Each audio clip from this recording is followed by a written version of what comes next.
this is Gemma from Tunisian Crochet, and today I'm going to show you how to do the Tunisian crochet for the bag strap of the vintage mosaic handbag that I have the pattern for. So we are going to put a slip knot on our hook, and then we're going to chain 5, so like that.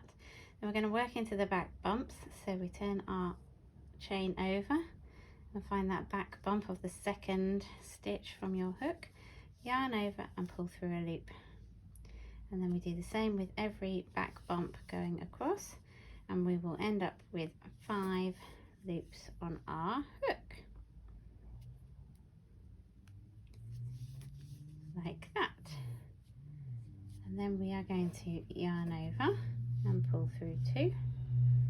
This is the return pass, this is called for Tunisian crochet. Yarn over, pull through 2, yarn over, pull through 2, oopsie, that was 3, and yarn over, pull through 2. Okay, so then we chain 1. This is slightly different to Tunisian simple stitch with the chain 1 at this end, and then we're going to insert our hook into the very first vertical bar and also into that horizontal bar at the top, and we yarn over and pull through. Then we do the same, going across into that vertical bar and the horizontal bar, yarn over and pull through both of those loops, both the bars should I say, and the same all the way across. So when you get to the end, it's into this and this one at the end, and they all look like kind of upside down slanty V's, and you'll end up with 5 loops on your hook. We're then going to do our return pass, which is yarn over, pull through 2, yarn over, pull through 2, yarn over, pull through 2, yarn over, pull through 2, and then chain 1.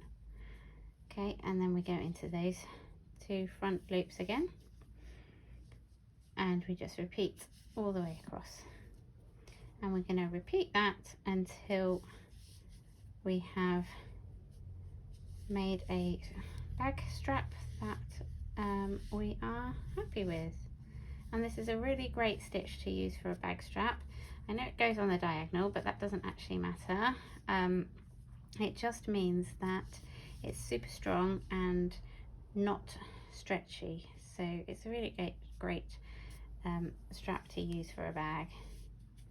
Sorry, I went off the screen there a bit.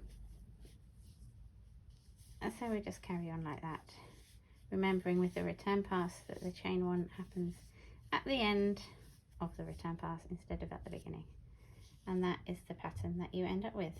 I think it's really cute and looks really nice on a bag strap, so give it a try and let me know what you think.